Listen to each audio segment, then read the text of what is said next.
Petite mise au point entre moniteurs d'auto-école. Près d'une trentaine de véhicules étaient mobilisés pour la manifestation. La Guyane contribue à sa mesure à la grogne nationale que suscite la réforme à venir du permis de conduire.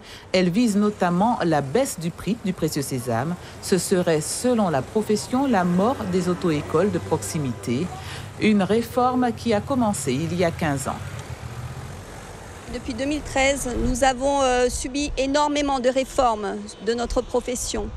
On va dire toutes les 6 à 9 mois, il y a une nouvelle réforme qui impacte nos entreprises.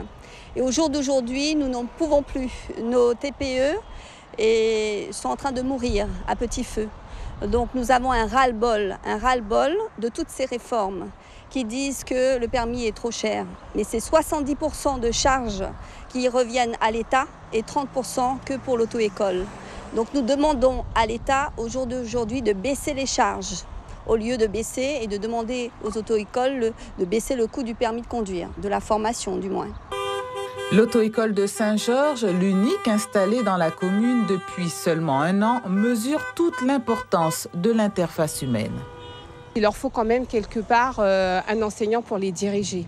Tandis que là, ils sont quand même livrés à eux-mêmes. Et souvent, ils ne comprennent pas. Il y a des subtilités de la langue, en fait, au niveau du code qu'ils ne comprennent pas. Donc, et il faut savoir aussi, ici, on a quand même pas mal, entre parenthèses, d'étrangers. Et donc, la subtilité de la langue française est un petit peu difficile. Les démarches en ligne, l'éducation routière à l'école, passer le code au service national, la réforme irait trop loin. Toutes les fois où on a eu à se mobiliser, on a eu quand même des retours. Donc sinon, on ne serait pas là, si on savait que ce serait perdu d'avance. L'objectif est quand même de parler avec le gouvernement, de leur expliquer, parce que peut-être qu'ils n'ont pas compris à quoi on sert réellement, malgré toutes les réunions que nous avons eu l'occasion d'avoir avec eux. Et c'est l'occasion de leur expliquer ce que c'est qu'une auto-école. La mobilisation aura duré la matinée, après quoi chaque véhicule a retrouvé sa fonction première, le cours de conduite.